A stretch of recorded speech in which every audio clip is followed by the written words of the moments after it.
আসসালামু আলাইকুম। যারা লাইভে আসছো অলরেডি ক্লাসে জয়েন করে ফেলছো তারা বাকিদেরকে একটু মেনশন করে দাও। অনেকেই আমাদের ক্লাস যে শুরু হয়েছে, হ্যাঁ, এই নোটিফিকেশনটা অনেকের কাছে যায় না। তো আমরা কিছুক্ষণের মধ্যে ক্লাস শুরু করে দিব। আর আমি একটা জিনিস দেখলাম যে আমি যদিও 7টায় বলি কিন্তু আস্তে আস্তে অনেক লেট হয়। ইফতারি করার পর সব রেডি করে নামাজ দোয়া করে গুছানো অবস্থায় আসতে আসতে একটু লেট হয়। তো সেই জন্য আসলে 7টা 15 এটা ধরে নিতে হবে, 7টা 15-20 এটা ধরে নিতে হবে আমাদেরকে। ঠিক আছে, আমি ক্লাস শুরু করে দিচ্ছি সময় নষ্ট না করে।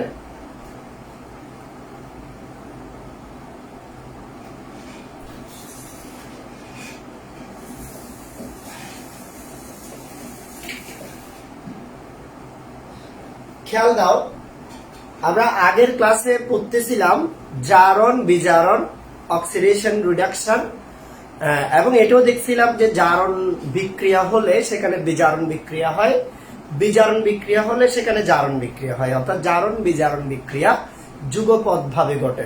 জারণ বিজারণ বিক্রিয়া যুগপৎ ভাবে ঘটে বিদায় এই বিক্রিয়াটার আরেকটি নাম হচ্ছে রিডক্স বিক্রিয়া। রিডক্স বিক্রিয়া বলে। এই রিডক্স নামটা আসছে রিডাকশনের র্যাট আর অক্সিডেশনের অক্স। রিডাকশনের র্যাট, অক্সিডেশনের অক্স এর সমন্বয়ে মূলত রিডক্স নামটা হয়েছে। তো আজকের ক্লাসে আমরা এখানে একটা বিক্রিয়া লিখছি। এই বিক্রিয়াটার ক্ষেত্রে দর্শকায়ন কি জানবো, জারক বিজারক, জারণ বিজারণ, জারিত বিজারিত, এই সবগুলো শেষবারের মতো আরেকবার এই বিক্রিয়াটার মাধ্যমে প্র্যাকটিস করব। এরপরেই আমরা জারণ সংখ্যা বা অক্সিডেশন নাম্বার নামের যে টপিকটা আছে সেই টপিকটাতে চলে যাব। ঠিক আছে, আমি কিছুক্ষণ নাম পড়বো, যারা যারা ক্লাসে জয়েন করছে তাদের নামগুলো একটু পড়বো, সুতরাং সবাই কমেন্ট করতে থাকো। নজরুল, ফাহিম, সররাজ, আব্দুল্লাহ আল নোমান, সনে, আফরিন, ঋত্বিক বিশ্বাস,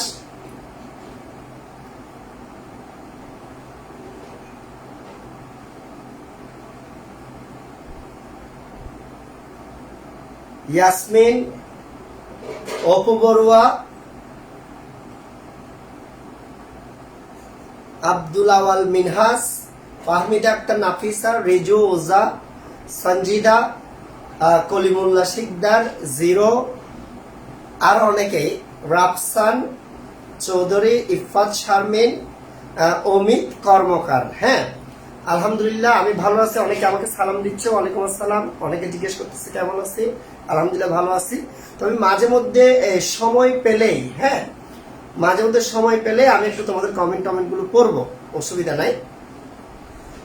এখন আমরা সরাসরি পড়াতে চলে যাচ্ছি। তোমাদের যদি কোনো প্রশ্ন থাকে সেটা আমাকে করবা, কোনো কিছু বুঝতে অসুবিধা হলে, জানতে অসুবিধা হলে সেগুলো আমাকে করবা। ঠিক আছে, খেয়াল দাও, এখানে একটা বিক্রিয়া লেখা আছে। তো এই বিক্রিয়ায় আমরা আসলে জারণ বিজারণটাকে জানবো জারণ সংখ্যার মাধ্যমে। দেখো, ক্লোরিনের জারণ সংখ্যা হচ্ছে -1, ক্লোরিনের জারণ সংখ্যা -1। তো দুইটা ক্লোরিনের জারণ সংখ্যা -2, -2 কে প্রশমিত করতে গেলে আয়রনের জারণ সংখ্যা হচ্ছে প্লাস। তার মানে এই যৌগে আয়রনের জারণ সংখ্যা হচ্ছে প্লাস। আবার দেখো, ক্লোরিনের জারণ সংখ্যা হচ্ছে -1। তাহলে 4টা ক্লোরিন আছে, 4টা ক্লোরিনের জারণ সংখ্যা -4, -4 কে প্রশমিত করতে গেলে +4। আবার একটা ক্লোরিনের জারণ সংখ্যা হচ্ছে -1, 3টা ক্লোরিনের জারণ সংখ্যা হচ্ছে -3, -3 কে প্রশমিত করতে গেলে সেটা হচ্ছে প্লাস। আবার একটা ক্লোরিনের জারণ সংখ্যা হচ্ছে -1, তাহলে দুইটা ক্লোরিনের জারণ সংখ্যা -2, -2 কে প্রশমিত করতে গেলে প্লাস। তাহলে এখানে আমরা যে জিনিসটা দেখতে পাচ্ছি সেটা হচ্ছে যে ক্লোরিন এবং সেই সাথে আয়রন, টিন, এদের জারণ সংখ্যাগুলো আমরা দেখতে পাচ্ছি। তো কয়েকটা জিনিস নোট করে দিচ্ছি আমি। দেখো, বিক্রিয়ার শুরুতে ক্লোরিনের জারণ সংখ্যা ছিল -1, বিক্রিয়ার পরেও কিন্তু ক্লোরিনের জারণ সংখ্যা -1। এভাবে বিক্রিয়ার সময় বিক্রিয়ার সময়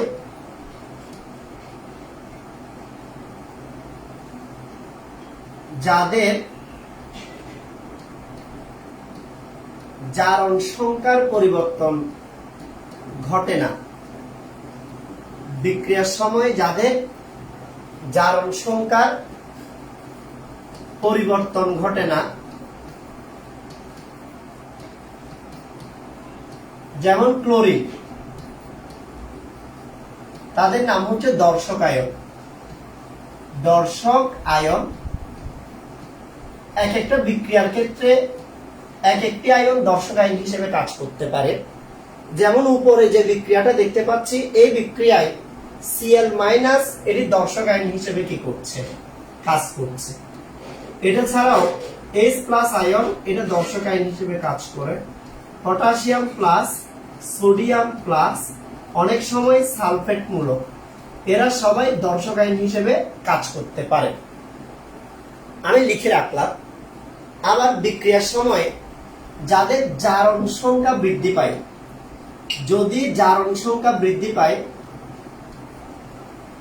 জারণ সংখ্যা যাদের ক্ষেত্রে বৃদ্ধি পায়, সে বিক্রিয়াটার নাম হচ্ছে জারণ বিক্রিয়া। জারণ সংখ্যা বৃদ্ধি পেলে তার নাম হচ্ছে জারণ বিক্রিয়া। আর যদি জারণ সংখ্যা হ্রাস পায়, যদি জারণ সংখ্যা হ্রাস পায়, তাহলে সেটার নাম হচ্ছে বিজারণ বিক্রিয়া। সেটার নাম হচ্ছে বিজারণ বিক্রিয়া। আবার বলছি, জারণ সংখ্যা বৃদ্ধি পেলে তার নাম হচ্ছে জারণ বিক্রিয়া, জারণ সংখ্যা হ্রাস পেলে তার নাম হচ্ছে বিজারণ। প্রথমে তাইলে উপরে যদি আমরা দর্শক আয়নগুলো বাদ দিয়ে ফেলি, যেহেতু দর্শক আয়নগুলো জারণ বিজারণ বিক্রিয়ায় অংশগ্রহণ করে না, তাহলে আমি লিখব দর্শক আয়ন, দর্শক আয়ন মুক্ত করে, মুক্ত করে। তাহলে এখান থেকে স্যার যদি দর্শক আয়ন বাদ দিয়ে দিই, দর্শক আয়নকে Cl-, দুইটা ক্লোরিন বাদ দিলে এখানে লিখতে পারবো আয়রন 2+ প্লাস 4টা Cl বাদ দিলে এখানে লিখতে পারবো Sn4+, এখানে 3টা Cl বাদ দিলে লিখতে পারবো আয়রন 3+, এখানে 2টা Cl বাদ দিলে লিখতে পারবো Sn2+। তাহলে একটা জিনিস দেখো, দর্শক আয়ন মুক্ত করে, দর্শক আয়ন যখন আমি বাদ দিয়ে ফেলছি, এখানে আমরা একটা সমীকরণ পাচ্ছি। এই ধরনের সমীকরণটার একটা নাম আছে, এই সমীকরণটার নাম হচ্ছে কঙ্কাল সমীকরণ। কঙ্কাল বা আয়নিক সমীকরণ। আবার বলছি, এই সমীকরণটাকে আমরা বলে থাকি কঙ্কাল সমীকরণ বা আয়নিক সমীকরণ।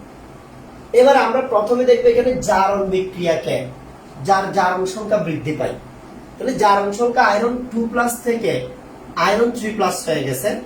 আরামসে ঠান্ডা মাথায় ভালো করে খেয়াল করো, যেহেতু আয়রন 2+ থেকে আয়রন 3+ হয়ে গেছে, তাহলে এই যে ঘটনাটা এখানে আমি মার্ক করছি, এই ঘটনাটার বিক্রিয়াটাই হচ্ছে জারণ বিক্রিয়া। এটা হচ্ছে জারণ বিক্রিয়া, জারণ। আর তোমরা সবাই ভালো করে জানো, জারণ বিক্রিয়ায় যে আয়নটি থেকে ইলেকট্রন চলে যায়, আমরা সেটার নাম দিছি বিজারক। দেখো কিভাবে বের করতেছি স্যার। এবার আসো এর পরের লাইনটা আমরা পড়ি। যার ক্ষেত্রে জারণ সংখ্যা হ্রাস পায়, তার জন্য বিক্রিয়াটার নাম হচ্ছে বিজারণ বিক্রিয়া। তাহলে Sn4+ থেকে Sn2+ হয়েছে, তাহলে 4+ থেকে 2+ হয়ে গেছে। এখানে যে ঘটনাটা তোমরা দেখতে পাচ্ছ, আবার বলছি, 4+ থেকে 2+ হয়ে গেছে, এখানে জারণ সংখ্যা হ্রাস পাইছে। এই যে জারণ সংখ্যা হ্রাস পাইছে, হ্রাস পেলে এই বিক্রিয়াটাকে আমরা বলে থাকি বিজারণ বিক্রিয়া। জারণ সংখ্যা হ্রাস পেলে সেই বিক্রিয়াটাকে আমরা বলে থাকি বিজারণ বিক্রিয়া। আর বিজারণ বিক্রিয়ায় যে আয়নটি ইলেকট্রন গ্রহণ করে, যে আয়নটি ইলেকট্রন গ্রহণ করে তাকে জারক বলে, তাকে জারক বলে। তাহলে দেখো স্যার কিন্তু 4টা জিনিস মার্ক করে ফেলছি, জারণ কি, বিজারণ কি, জারক কি, বিজারক কি, এই 4টা জিনিস মার্ক করছি, বাদ বাকি অংশটা মার্ক করব। তার আগে আমি একটু দেখতে চাচ্ছি এতটুকুতে তোমাদের কারো কোনো সমস্যা আছে কিনা। এই এতটুকুতে কারো কোনো কি সমস্যা আছে, কারো কোনো প্রবলেম আছে?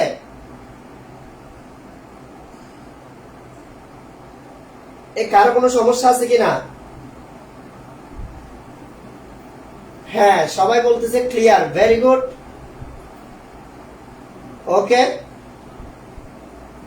সমস্যা না থাকলেই হচ্ছে।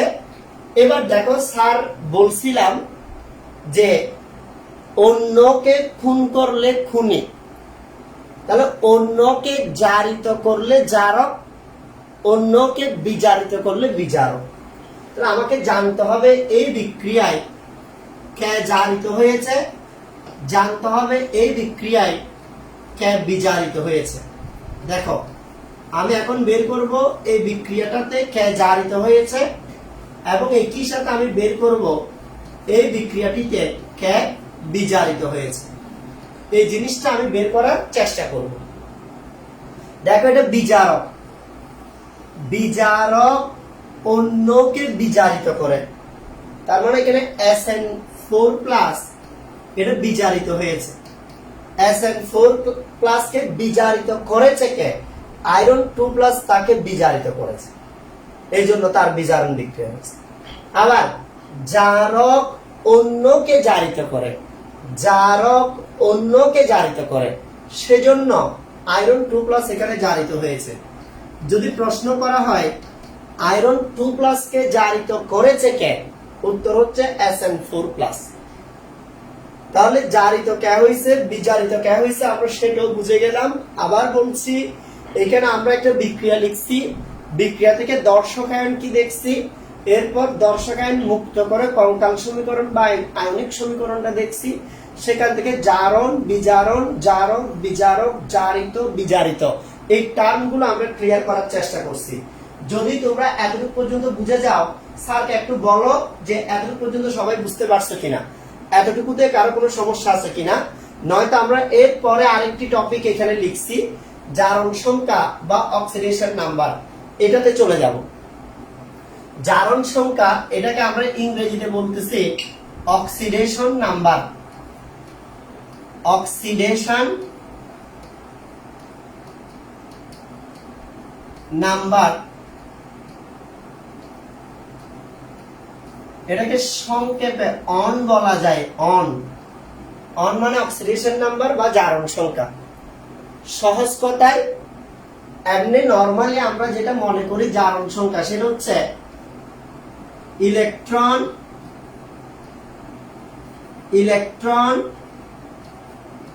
ত্যাগ বা গ্রহণের ফলে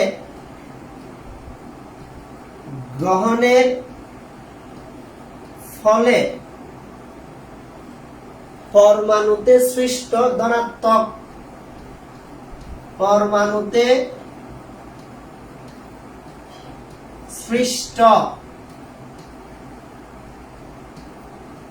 ধনাত্মক বা ইলেকট্রন ত্যাগ বা গ্রহণের ফলে পরমাণুতে সৃষ্ট ধনাত্মক বা ঋণাত্মক চার্জের সংখ্যা, ঋণাত্মক চার্জ সংখ্যা, এটাকেই সচরাচর সবাই জারণ সংখ্যা বলে। ইলেকট্রন ত্যাগ বা গ্রহণের ফলে পরমাণুতে সৃষ্ট ধনাত্মক বা ঋণাত্মক চার্জের সংখ্যাই হচ্ছে জারণ সংখ্যা। যেমন যেমন আমি একটা এক্সাম্পল দিই, আমরা সবাই কম বেশি সোডিয়াম ক্লোরাইড এই যৌগটার গঠন জানি। আবার বলছি, আমরা সবাই কম বেশি সোডিয়াম ক্লোরাইড নামের যে যৌগটি আছে এই যৌগটার গঠন আমরা জানি। এই যৌগটি গঠিত হওয়ার সময় আমরা জানি সোডিয়াম একটি ইলেকট্রন ত্যাগ করেছে, সেজন্য এখানে সোডিয়ামের জারণ সংখ্যা হচ্ছে +1। এই যৌগটাতে সোডিয়ামের জারণ সংখ্যা হচ্ছে +1, আর ক্লোরিন সেই ইলেকট্রনটি গ্রহণ করে Cl- হয়েছে, সেই জন্য এই যৌগটিতে ক্লোরিনের জারণ সংখ্যা হচ্ছে -1। তাহলে দেখো, স্যার বলছি ইলেকট্রন ত্যাগের ফলে ধনাত্মক যে চার্জ সৃষ্টি হয় যেমন পজিটিভ, ইলেকট্রন গ্রহণের ফলে ঋণাত্মক যে চার্জ সৃষ্টি হয় যেমন নেগেটিভ, এগুলোর নাম হচ্ছে জারণ সংখ্যা। যে কোনো যৌগের সামগ্রিকভাবে জারণ সংখ্যা 0, নিরপেক্ষ পরমাণু, নিরপেক্ষ পরমাণু, অণু,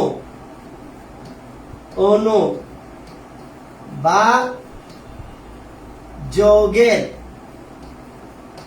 জারণ সংখ্যা 0 হয়, জারণ সংখ্যা 0 হয়।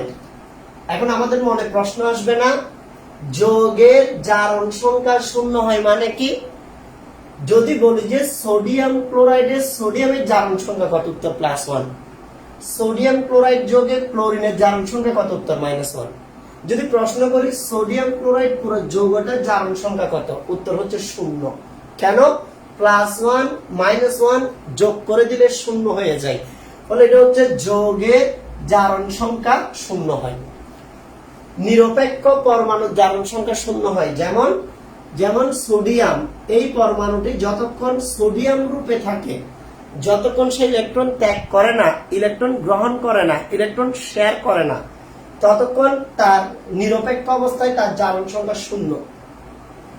অণুর হাইড্রোজেন অণু যতক্ষণ এটা H2 আয়ন রূপে থাকবে, ততক্ষণ এটা জারণ সংখ্যা হবে 0।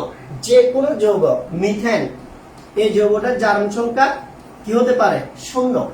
এভাবে করে জারণ সংখ্যা 0 হতে পারে, জারণ সংখ্যা ধনাত্মক হতে পারে, জারণ সংখ্যা ঋণাত্মক হতে পারে। এবার আমাদের আরেকটা জিনিস জানতে হবে, সেটা হচ্ছে জারণ সংখ্যা যেটা আছে বিভিন্ন মৌলের ক্ষেত্রে, তো এটা কিন্তু তড়িৎ ঋণাত্মকতা দ্বারা প্রভাবিত হয়। জারণ সংখ্যা, জারণ সংখ্যা তড়িৎ ঋণাত্মকতা দ্বারা প্রভাবিত হয়, ঋণাত্মকতা দ্বারা প্রভাবিত হয়, প্রভাবিত হয়। জারণ সংখ্যা তড়িৎ ঋণাত্মকতা দ্বারা প্রভাবিত হয়, কথাটার মানে কি? কিভাবে জারণ সংখ্যা তড়িৎ ঋণাত্মকতা দিয়ে প্রভাবিত হয় সেই জিনিসটা একটু দেখাই। মনে করে আমার কাছে এখানে একটা হাইড্রোক্লোরিক অ্যাসিড নামের যৌগ আছে HCl, হাইড্রোক্লোরিক অ্যাসিড। খেয়াল দাও, হাইড্রোক্লোরিক অ্যাসিডে হাইড্রোজেনের তড়িৎ ঋণাত্মকতা 2.2, ক্লোরিনের তড়িৎ ঋণাত্মকতা 3.0, ফলে যার তড়িৎ ঋণাত্মকতা বেশি তার জারণ সংখ্যা হবে নেগেটিভ, আর যার তড়িৎ ঋণাত্মকতা কম তার জারণ সংখ্যা হবে পজিটিভ। আবার বলতেছি, দুইটি মৌলের মধ্যে যার তড়িৎ ঋণাত্মকতা বেশি তার জারণ সংখ্যা নেগেটিভ হয়, যার জারণ সংখ্যা তড়িৎ ঋণাত্মকতা কম তার জারণ সংখ্যা পজিটিভ হয়। যেমন হাইড্রোজেনের এখানে পজিটিভ, ক্লোরিনের এখানে নেগেটিভ। এখন আমি তোমাদেরকে দেখাবো যে একই মৌলের জারণ সংখ্যা ধনাত্মক ও ঋণাত্মক হতে পারে। খেয়াল দাও, একই মৌলের জারণ সংখ্যা ধনাত্মক ও ঋণাত্মক হতে পারে। একই মৌলের জারণ সংখ্যা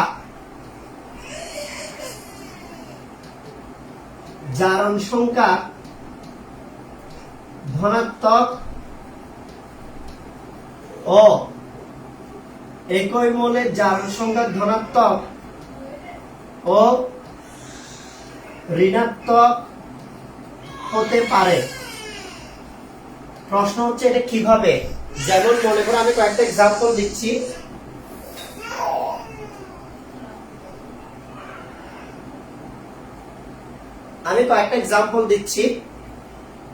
মনে করো স্যার এখানে দুইটা মৌল লিখলাম, একটা যৌগ লিখলাম, এই যৌগের নাম হচ্ছে মিথেন। মিথেনের অণুতে হাইড্রোজেনের জারণ সংখ্যা হচ্ছে +1, হাইড্রোজেনের জারণ সংখ্যা +1 আর কার্বনের জারণ সংখ্যা হচ্ছে -4। কিভাবে? আমি যদি এই কার্বনকে x ধরি, হাইড্রোজেনের জারণ সংখ্যাকে যদি আমি +1 ধরি, হাইড্রোজেন আছে 4টা, সামগ্রিকভাবে যৌগের জারণ সংখ্যাকে যদি 0 ধরা হয় তাহলে x -4। তার মানে দেখতে পাচ্ছি মিথেনের গঠনে কার্বনের জারণ সংখ্যা -4। আচ্ছা, এবার চলো আরেকটা যৌগের গঠন দেখাই, কার্বন টেট্রাক্লোরাইড। কার্বন টেট্রাক্লোরাইডে কার্বনের জারণ সংখ্যা +4। কিভাবে? আমি কার্বনের জারণ সংখ্যাকে x ধরলাম, প্লাস ক্লোরিনের জারণ সংখ্যাকে আমি -1 ধরলাম। ক্লোরিন পরমাণু আছে আমার কাছে 4টা, ইন্টু 4 ইকুয়াল সামগ্রিকভাবে জারণ সংখ্যা 0। তাহলে x -4 ইকুয়াল 0, x ইকুয়াল +4। তাহলে এখানে দেখতে পাচ্ছি কার্বনের জারণ সংখ্যা এই যৌগটাতে +4 হয়ে গেছে, আর কার্বনের জারণ সংখ্যা এই যৌগটিতে -4 হয়ে গেছে। তার মানে কার্বনের জারণ সংখ্যা নেগেটিভও হতে পারে, কার্বনের জারণ সংখ্যা পজিটিভও হতে পারে। এখন যদি তুমি আমাকে প্রশ্ন করে বসাও, স্যার কোনটাতে পজিটিভ হবে কোনটাতে নেগেটিভ হবে কিভাবে বুঝবো, সেটাই আমি বলছি যে জারণ সংখ্যা তড়িৎ ঋণাত্মকতা দ্বারা প্রভাবিত হয়। যেমন এখানে হাইড্রোজেনের তড়িৎ ঋণাত্মকতা হচ্ছে 2.2, কিন্তু কার্বনের তড়িৎ ঋণাত্মকতা 2.5। এখানে কার্বনের তড়িৎ ঋণাত্মকতা বেশি ছিল বিদায় তার জারণ সংখ্যা নেগেটিভ আসছে। স্যার বলছি যার তড়িৎ ঋণাত্মকতা বেশি তারটাকে নেগেটিভ ধরতে হবে, বাকিটা পজিটিভ হবে। আবার দেখো এখানে কার্বনের হচ্ছে 2.5 আর ক্লোরিন হচ্ছে 3.0। যেহেতু ক্লোরিনের বেশি ফলে ক্লোরিন নেগেটিভ, কার্বনের যেহেতু তার তুলনায় কম সেই জন্য কার্বনের জারণ সংখ্যা আসছে কি পজিটিভ। আশা করি আমি তোমাদেরকে এই কথাগুলো বুঝাইতে পারছি। সবাই এতটুকু পর্যন্ত বুঝতে পারছেন কিনা আমাকে একটু বলেন। আমাকে এগুলো মুছতে হবে, মোছার পর আমি আবার নতুন করে লিখব।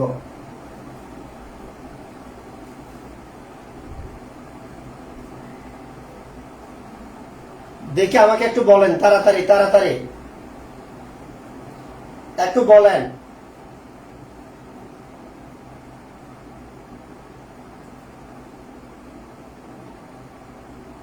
দেখি তাড়াতাড়ি বলতে হবে স্যারকে আপনাদের কোনো সমস্যা আছে কিনা।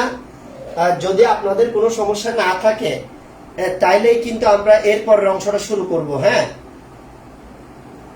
আমরা এরপরের অংশটা শুরু করব। সবাইকে একটু বলতে হবে এতটুকুতে কারো কোনো প্রবলেম আছে কিনা, এতটুকুতে কারো কোনো ধরনের প্রবলেম আছে কিনা।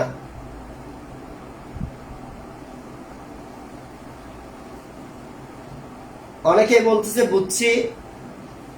ওকে, একজন লিখছে স্পেশাল ব্যাচ কখন শুরু হবে? এসএসসি 22-এর স্পেশাল ব্যাচ, পরীক্ষার প্রস্তুতিমূলক ব্যাচ ইনশাআল্লাহ রমজানের ঈদের পরপর আমরা শুরু করব। অফলাইনে আমরা রমজানের ঈদের পরপর শুরু করব। আর এসএসসি 23-এর অলরেডি আমাদের 14টার উপর ব্যাচ আছে, 14টা ব্যাচ আছে, আর ব্যাচ করা সম্ভব না। তাও আমি কথা দিচ্ছি ঈদের পরে আমরা একটা নতুন ব্যাচ শুরু করব, এটাই হবে আখেরি বা শেষ ব্যাচ। আর সম্ভব না বাবা, অনেক হয়েছে আলহামদুলিল্লাহ। এবার আসো, এবার আমি এগুলো মুছে ফেলতেছি।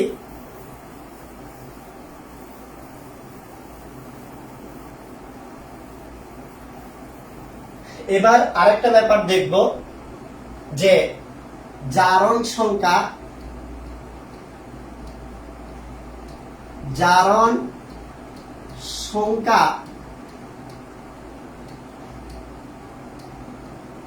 ভগ্নাংশ হতে পারে, ভগ্নাংশ হতে পারে।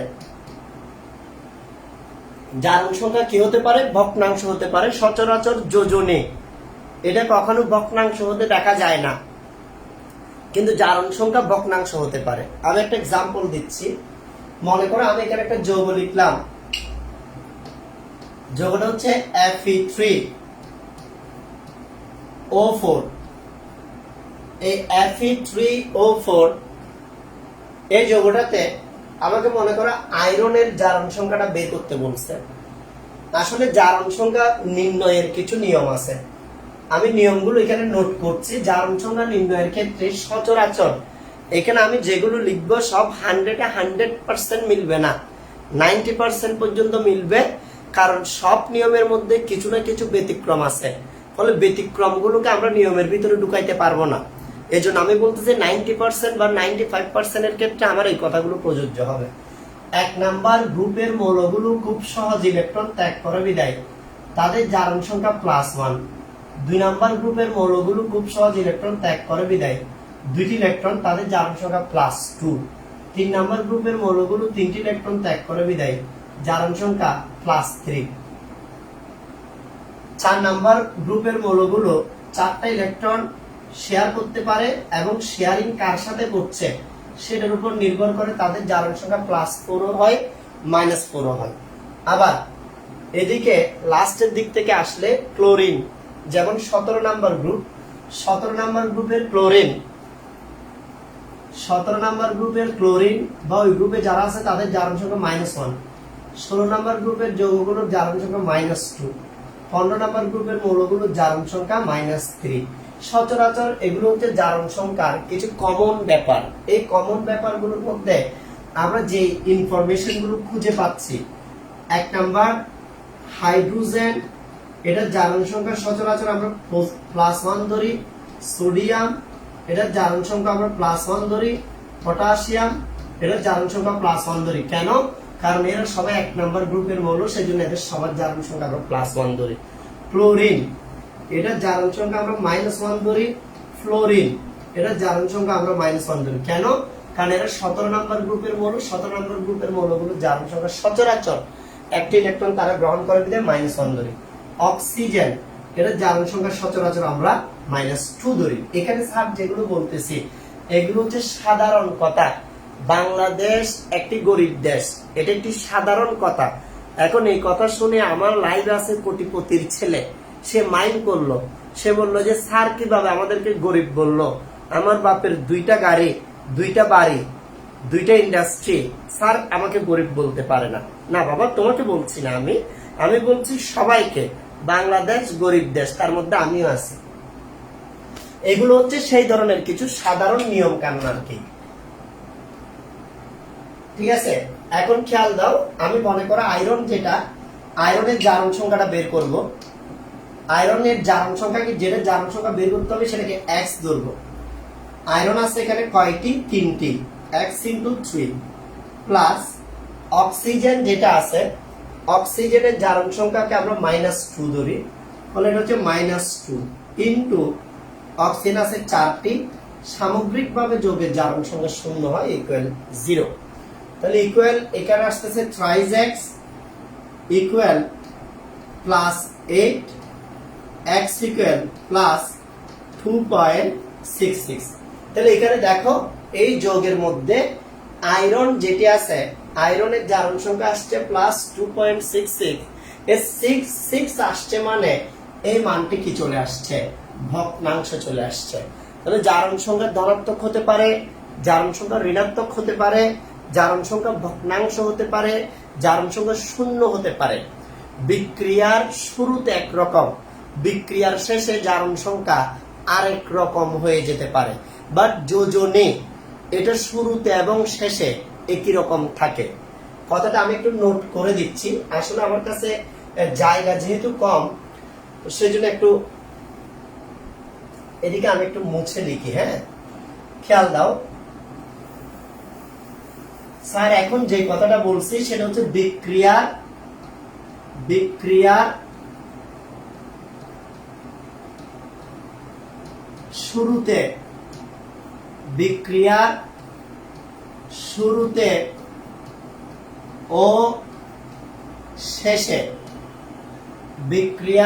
শুরুতে ও শেষে জারণ সংখ্যার পরিবর্তন ঘটে।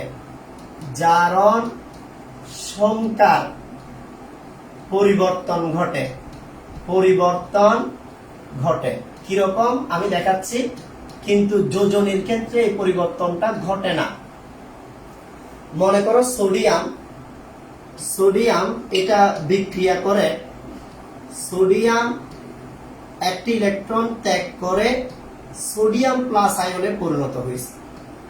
তো এক্ষেত্রে আমি যদি বলি যে সোডিয়ামের এখানে জারণ সংখ্যা কত, তুমি জানো জারণ সংখ্যা মানে তার মধ্যে সৃষ্ট পজিটিভ বা নেগেটিভ চার্জ।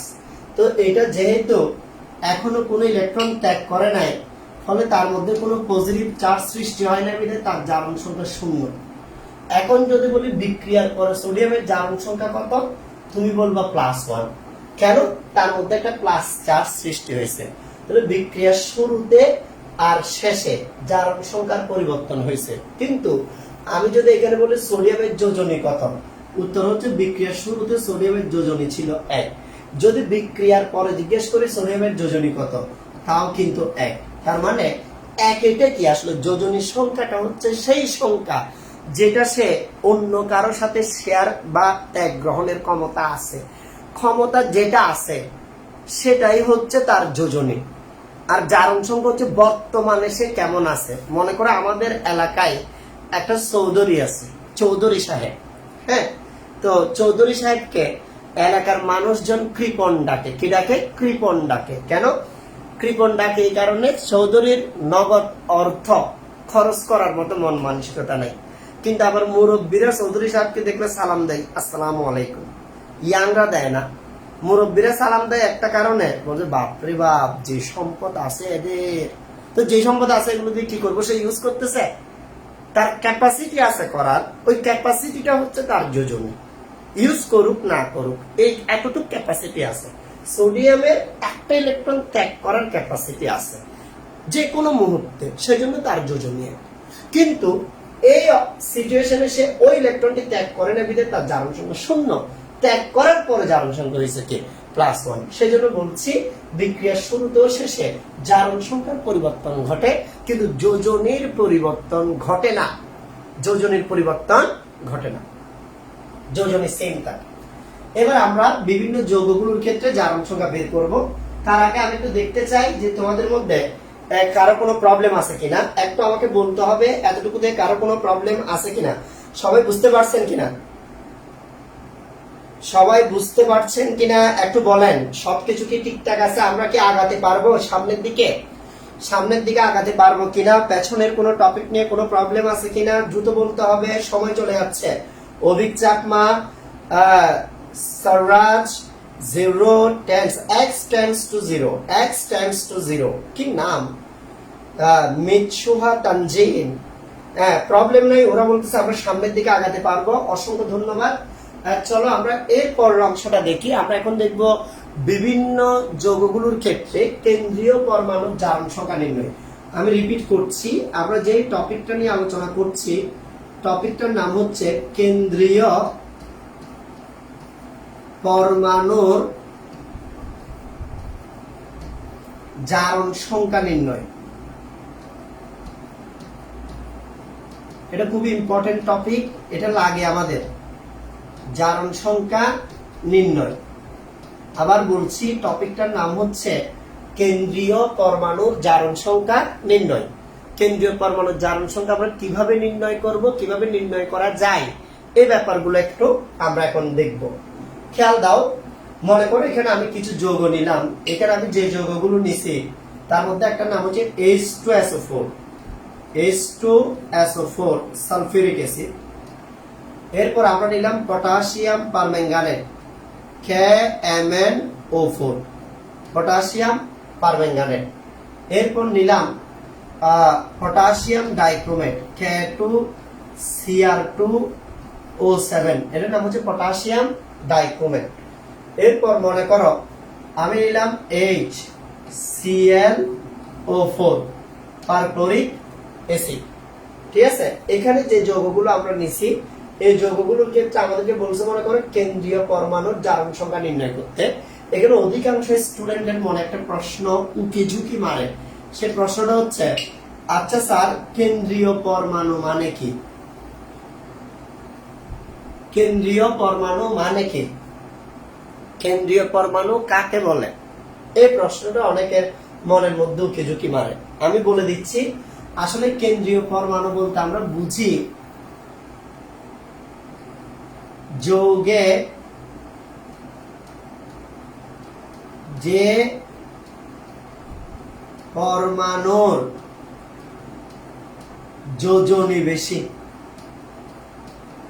যোজনী সবচেয়ে বেশি, সবচেয়ে বেশি, সেটাই হচ্ছে কি কেন্দ্রীয় পরমাণু। আবার বলছি যৌগে মানে মনে করো সালফিউরিক অ্যাসিড একটা যৌগ, এখানে হাইড্রোজেনের যোজনী 1, অক্সিজেনের যোজনী 2, সালফারের যোজনী 6, 2 4 6 মানে বেশি আছে, ফলে এখানে সালফার হচ্ছে কি কেন্দ্রীয় পরমাণু। ঠিক সেম ভাবে এখানে ম্যাঙ্গানিজ, এখানে ক্রোমিয়াম, এখানে ক্লোরিন। তাহলে কেন্দ্রীয় পরমাণুগুলোকে আমি স্টার মার্ক দিয়ে রাখলাম। এখানে এগুলোর ক্ষেত্রে অবশ্যই কেন্দ্রীয় পরমাণু বের করা সহজ, কারণ হচ্ছে তুমি দেখো যেখানে মাঝখানে যেটা ছিল সেটাই কেন্দ্রীয় পরমাণু। এবং আমি দেখছি অনেক সময় ওনারা প্রশ্ন করার সময় কেন্দ্রীয় পরমাণুর উপর একটা স্টার মার্ক দিয়ে দেয়, আর তখন ওনারা প্রশ্নটা করে যে তারকা চিহ্নিত মৌলগুলোর জারণ সংখ্যা নির্ণয় করে, তখন ব্যাপার আরো সহজ হয়ে যায়। আমি সবগুলোর ক্ষেত্রে তোমাদেরকে দেখাচ্ছি। প্রথমে সালফিউরিক অ্যাসিড যেটা আছে, সালফিউরিক অ্যাসিড H2SO4, এই যৌগের নাম হচ্ছে সালফিউরিক অ্যাসিড। এখানে আমরা সালফারের জারণ সংখ্যাটা বের করব। ঠিক আছে, হাইড্রোজেনের জারণ সংখ্যা আমরা সবাই জানি +1 ইনটু হাইড্রোজেন আছে 2টি প্লাস সালফারের জারণ সংখ্যাকে X ধরছি, অক্সিজেনের জারণ সংখ্যা হচ্ছে -2, অক্সিজেন আছে 4টি, সামগ্রিকভাবে 0। তাহলে ইকুয়াল এখানে আসে +2 plus x minus 8 equal 0, x equal আসে +6। অর্থাৎ আমরা দেখতে পাচ্ছি সালফিউরিক অ্যাসিড নামের যে যৌগটি আছে এই যৌগে কেন্দ্রীয় সালফারের জারণ সংখ্যা +6, সালফিউরিক অ্যাসিড যৌগে কেন্দ্রীয় সালফারের জারণ সংখ্যা +6। এবার চলো পটাশিয়াম পারম্যাঙ্গানেট নামের যে যৌগটি আছে KMnO4, আবার বলছি KMnO4, এই যৌগের নাম হচ্ছে পটাশিয়াম পারম্যাঙ্গানেট। পটাশিয়াম পারম্যাঙ্গানেট যৌগে ম্যাঙ্গানিজের জারণ সংখ্যা কত সেটা আমরা বের করার চেষ্টা করব।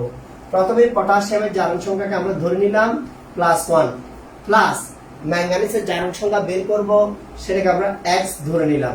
অক্সিজেনের জারণ সংখ্যা আমরা লিখব -2 ইনটু অক্সিজেন পরমাণু আছে কয়টি? 4টি, ইকুয়াল সামগ্রিকভাবে কত আসে? 0 আসে। তাহলে +1 প্লাস x মাইনাস 8 ইকুয়াল 0, তার মানে x ইকুয়াল +7। তাহলে আমরা দেখতে পাচ্ছি পটাশিয়াম পারম্যাঙ্গানেট নামের যে যৌগটি আছে সেই যৌগে কেন্দ্রীয় ম্যাঙ্গানিজের জারণ সংখ্যা +7 হয়। পটাশিয়াম পারম্যাঙ্গানেট যৌগে কেন্দ্রীয় ম্যাঙ্গানিজের জারণ সংখ্যা +7 হয়। এবার আসো পটাশিয়াম ডাইক্রোমেট নামের যে যৌগটি আছে সেটার ক্ষেত্রে যদি আমরা কাজ করি, K2Cr2O7, K2Cr2O7 এই যৌগে আমরা যদি ক্রোমিয়ামের জারণ সংখ্যাটা বের করতে চাই, কিভাবে আমরা বের করব? পটাশিয়াম যেটা আছে এই জারণ সংখ্যা হচ্ছে +1, পটাশিয়াম কয়টি আছে?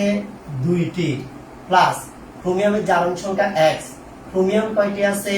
2টি, অক্সিজেনের জারণ সংখ্যা -2, অক্সিজেন কয়টি আছে? 7টি, সামগ্রিকভাবে 0। তাহলে ইকুয়াল আমরা যদি প্লাস করি, এখানে +2 প্লাস 2x মাইনাস 7 দুগুণে কত আসে? 14 ইকুয়াল 0, 2x ইকুয়াল +12, তারপরে x ইকুয়াল +6। অর্থাৎ আমরা জানছি পটাশিয়াম ডাইক্রোমেট নামের যে যৌগটি আছে এই যৌগের কেন্দ্রীয় ক্রোমিয়ামের জারণ সংখ্যা হয় +6। লাস্ট আরেকটা আছে পারক্লোরিক অ্যাসিড HClO4। HClO4 যে যৌগটি আছে এটার নাম হচ্ছে পারক্লোরিক অ্যাসিড। আমাদের কাজ হচ্ছে পারক্লোরিক অ্যাসিডের কেন্দ্রীয় ক্লোরিন পরমাণু যেটি আছে ক্লোরিনের জারণ সংখ্যাটা বের করা। হাইড্রোজেনের জারণ সংখ্যা কত? হাইড্রোজেনের জারণ সংখ্যা +1 প্লাস ক্লোরিনের জারণ সংখ্যা কত? x। অক্সিজেন কত? অক্সিজেন হচ্ছে -2 × 4 = 0। সামগ্রিকভাবে ক্যালকুলেশন করলে +1 x -8 = 0। তার মানে x = +7। তার মানে পারক্লোরিক অ্যাসিডে কেন্দ্রীয় ক্লোরিনের জারণ সংখ্যা +7। তাহলে আমরা জানলাম sulphuric acid, potassium permanganate, potassium dichromate এবং পারক্লোরিক অ্যাসিড প্রত্যেকের ক্ষেত্রে কিভাবে কেন্দ্রীয় পরমাণুর জারণ সংখ্যা বের করতে হয়। সবাই একটু বলো এতটুকুতে কারো কোনো সমস্যা আছে কিনা?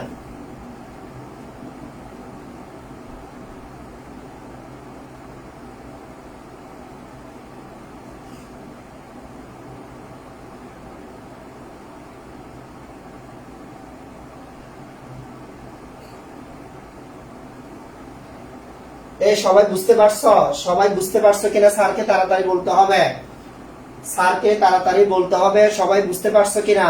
আলহামদুলিল্লাহ সবাই লিখছে। সুমাইয়া তাবাসসুম, আফসানা, প্লাবন, হ্যাঁ অক্সিজেনের যোজনে 2, অক্সিজেনের যোজনে 2, ঠিক আছে ওকে সবাই বলছে আলহামদুলিল্লাহ বুঝতে পারছে।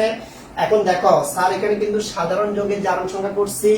এখন স্যার তোমাদেরকে দেখাবো জটিল যৌগের ক্ষেত্রে কিভাবে জারণ সংখ্যা বের করতে হয়। এখন আমরা যে টপিকটা নিয়ে আলোচনা করব এটার নাম হচ্ছে জটিল যৌগের জারণ সংখ্যা নির্ণয়।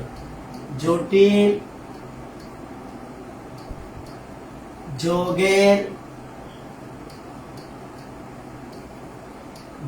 যৌগের জারণ সংখ্যা।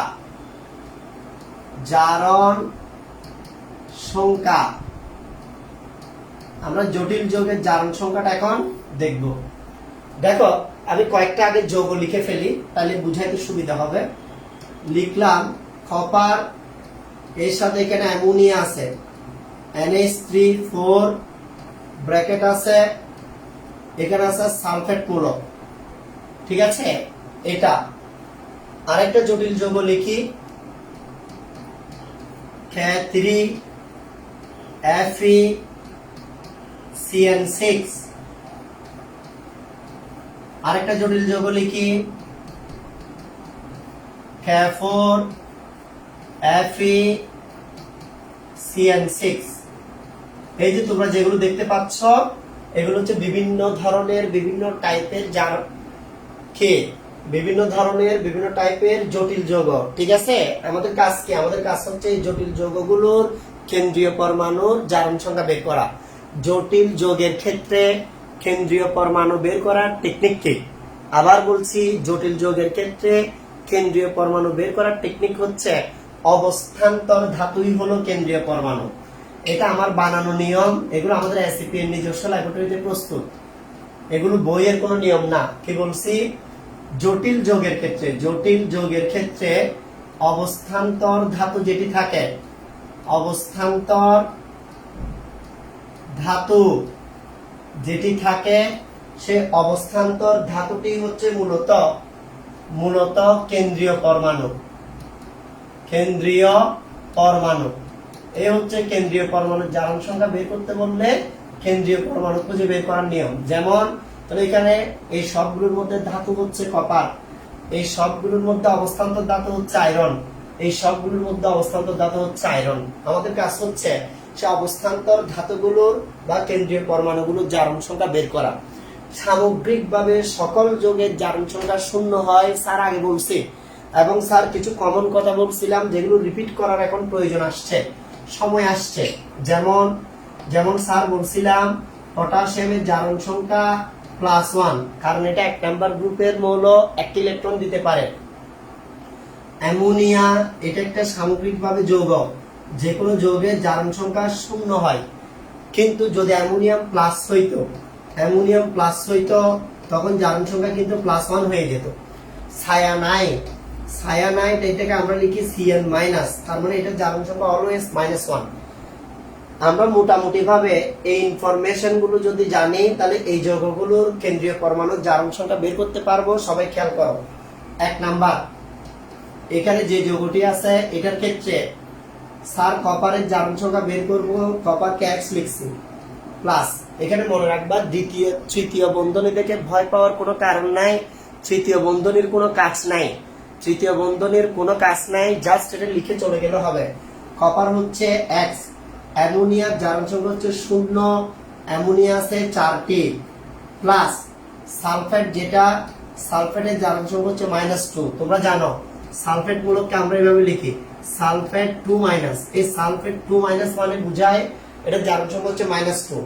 তাহলে কপার হচ্ছে X, অ্যামোনিয়া হচ্ছে 0, অ্যামোনিয়া আছে 4টি, প্লাস সালফেটের জারণ সংখ্যা -2। সামগ্রিকভাবে যৌগের জারণ সংখ্যা কি হয়ে যায়? 0 হয়ে যায়। তাহলে আমাদের কাছে থাকতেছে X - 2 = 0, X = +2। X = +2 মানে এখানে কেন্দ্রীয় কপারের জারণ সংখ্যা +2। চলো 2 নাম্বার প্রবলেমটাও সলভ করি। 2 নাম্বার আমার কাজ হচ্ছে এখান থেকে আয়রনের জারণ সংখ্যা বের করা। আয়রনের জারণ সংখ্যা বের করতে গেলে পটাশিয়াম সায়ানাইড এগুলো আমাদের থেকে বসাইতে হবে। পটাশিয়ামের জারণ সংখ্যা কত দেখতে পাচ্ছ? +1। পটাশিয়াম +1 ইনটু পটাশিয়াম কয়টি আছে? 3টি। আয়রনের জারণ সংখ্যা বের করব। সায়ানাইডের জারণ সংখ্যা কত লেখা আছে? -1। সায়ানাইড কয়টা আছে? 6টা। স্যার বলছি সামগ্রিকভাবে যৌগের জারণ সংখ্যা কি হয়ে যায়? 0 হয়ে যায়। তাহলে এখানে রেজাল্ট আসতেছে +3 + X - 6 = 0। তার মানে X = +3। তার মানে এই যৌগটাতে কেন্দ্রীয় আয়রনের জারণ সংখ্যা +3। এই যৌগটাতে কেন্দ্রীয় আয়রনের জারণ সংখ্যা +3। চলো আমরা এর পরেরটাতে আরেকবার প্র্যাকটিস করি। এরপরে যেটা আছে আমরা যদি এটার ক্ষেত্রে বের করতে যাই, এটার ক্ষেত্রে কি রকম হবে একটু দেখো। এখানে পটাশিয়াম যেটা আছে, পটাশিয়ামের জারণ সংখ্যাকে স্যার +1 ধরছি, ইনটু পটাশিয়াম কয়টা আছে? 4টা। আয়রন যেটা আছে, আয়রনের জারণ সংখ্যাকে +X ধরছি, সায়ানাইডের জারণ সংখ্যা হচ্ছে -1, ইনটু সায়ানাইড কয়টা আছে? 6টা, ইকুয়াল কত? 0। তার মানে এখানে থাকতেছে +4 + X মাইনাস এখানে থাকে 6 ইকুয়াল 0, প্লাস এখানে আমাদের কাছে থাকতেছে X ইকুয়াল +2। X ইকুয়াল কি থাকতেছে স্যার? X ইকুয়াল থাকতেছে +2। তার মানে আমরা বলতে পারবো এখানে আয়রনের জারণ সংখ্যা +2 মানে আয়রন ফেরাস রূপে আছে, এখানে আয়রনের জারণ সংখ্যা +3 তার মানে আয়রন ফেরিক রূপে আছে। এবং আমরা দেখলাম বিভিন্ন জটিল যৌগগুলোর ক্ষেত্রে কেন্দ্রীয় পরমাণুর জারণ সংখ্যা কিভাবে বের করতে হয়। সবাই আজ পর্যন্ত বুঝতে পারছো কিনা স্যারকে বলো? এতটুকু সবাই বুঝতে পারছো কিনা বলো?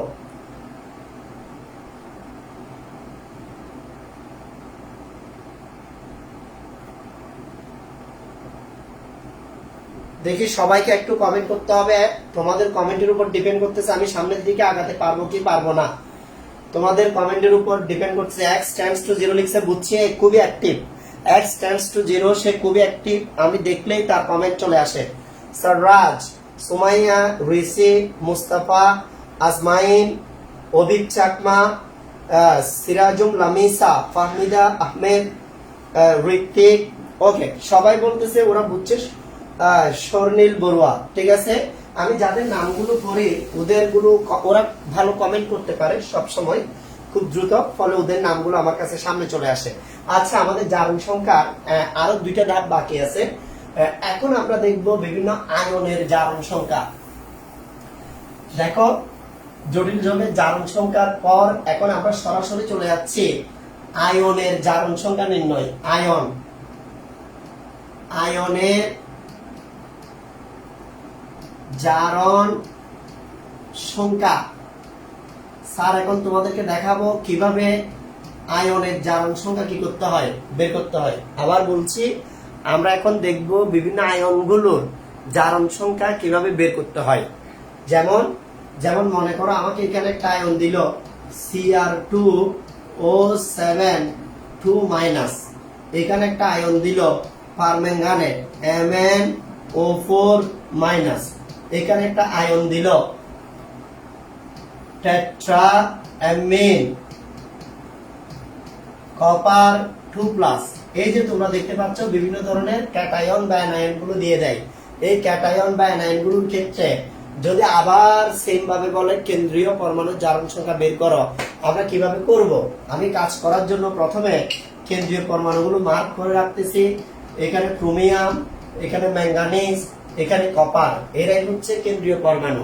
প্রথমে ডাইক্রোমেট, এটার ক্ষেত্রে যদি স্যার কাজ করি, দেখো প্রসেস কিন্তু আগের মতোই। তাহলে স্যার আগের মতো হলে আপনি কষ্ট করে করতেছেন কেন? আগের গুলোতে আমরা সামগ্রিকভাবে জারণ সংখ্যা 0 লিখছিলাম, কিন্তু এদের ক্ষেত্রে যেহেতু একটা নেগেটিভ চিহ্ন অথবা পজিটিভ চিহ্ন আছে, এটাই তাদের জারণ সংখ্যা হিসেবে কাজ করবে। দেখাচ্ছি ডাইক্রোমেট, এটার ক্ষেত্রে ক্রোমিয়ামের জারণ সংখ্যাকে সাত ধরে নিলাম x। ক্রোমিয়াম কয়টি আছে? ক্রোমিয়াম আছে 2টি। প্লাস অক্সিজেনের জারণ সংখ্যাকে সাত ধরে নিলাম -2। অক্সিজেন কয়টি আছে? 7টি। ইকুয়াল সামগ্রিকভাবে জারণ সংখ্যা কত আছে? -2। এই পার্থক্য দেখো, আগেরটাতে আমরা সমান 0 লিখছি, এখন সমান 0 না লিখে লিখছি -2। তাহলে এখন যদি আমরা লিখি 2x -14 equal -2, 2x equal +12, x equal +6, তার মানে আমরা পেয়ে গেছি যে ডাইক্রোমেট যেটা আছে এটার ক্ষেত্রে কেন্দ্রীয় x এর জারণ সংখ্যা হচ্ছে +6। 2 নাম্বার দেখো, এখানে যেটা পারম্যাঙ্গানেট আছে, পারম্যাঙ্গানেটের ক্ষেত্রে ম্যাঙ্গানিজের জারণ সংখ্যা কিভাবে বের করব? যার জারণ সংখ্যা বের করব সেটাকে x ধরবো, প্লাস অক্সিজেনের জারণ সংখ্যা হচ্ছে -2, অক্সিজেন কয়টি আছে? 4টি, সমান এখানে কত আছে? -1। দেখছো, এই যে সমানের পরে আগের সবগুলোতে 0 দিয়েছি, এবার কিন্তু -1 দিয়েছি। কেন -1 দিয়েছি? এইখানে যে চার্জ সংখ্যাটা থাকে সেই চার্জ সংখ্যা এই আয়নটির জারণ সংখ্যা নামে পরিচিত। তাহলে x -8 ইকুয়াল -1, x ইকুয়াল +7, অর্থাৎ পারম্যাঙ্গানেট এই আয়নটার মধ্যে ম্যাঙ্গানিজের জারণ সংখ্যা হচ্ছে +7। এবার আসো আমরা 3 নাম্বার যেটা আছে এটা করি। এটার ক্ষেত্রে কপারের জারণ সংখ্যাকে স্যার x লিখব, অ্যামোনিয়া একটি যৌগ, এবং স্যার বলছি যে কোনো যৌগের জারণ সংখ্যা 0 হয়, তাহলে অ্যামোনিয়ার জারণ সংখ্যা 0। অ্যামোনিয়া কয়টি আছে? 4টি। ইকুয়াল সামগ্রিকভাবে জারণ সংখ্যা আগে 0 লিখছি, এবার 0 লিখবো না, এবার কত আছে এখানে? +2। আবার বলছি, খেয়াল করো, কপারের জারণ সংখ্যা বের করতে হবে। কপার হচ্ছে x, অ্যামোনিয়া একটি যৌগ, যৌগের জারণ সংখ্যা 0, অ্যামোনিয়া আছে কয়টি? 4টি। সামগ্রিকভাবে পুরোটা চার্জ কত? +2। তাহলে এটা হয় x ইকুয়াল +2, তার মানে এই আয়নের মধ্যে কেন্দ্রীয় কপারের জারণ সংখ্যা হচ্ছে +2। তাহলে এখন স্যার যেটা করছি সেটা হচ্ছে বিভিন্ন আয়নের জারণ সংখ্যা কিভাবে বের করতে হয় সেটা তোমাদেরকে দেখাইছি। সবাই এতটুকু বুঝতে পারছে কিনা স্যারকে বলো? সবাই এতটুকু বুঝতে পারছেন কিনা আয়নের জারণ সংখ্যা কিভাবে বের করতে হয়? আমরা কি পারবো? আয়নের জারণ সংখ্যা কত, আমরা কি পারবো কিনা?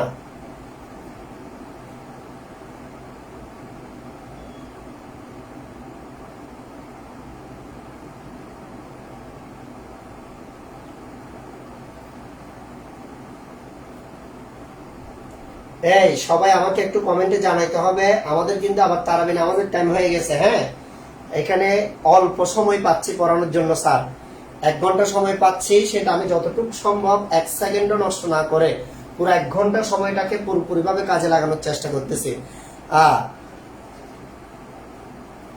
একজন লিখছে বোর্ড ভালো করে দেখা যাচ্ছে না, আচ্ছা কালো কালার দিছি সেজন্য। একজন বলছে অক্সিজেনের যোজনী যদি 2 হয়, হাইড্রোজেন আর ক্লোরিনের চেয়ে বেশি। কেন? ক্লোরিনের 7 বের হয়েছে না, ক্লোরিন তো পরিবর্তনশীল যোজনী দেখায়।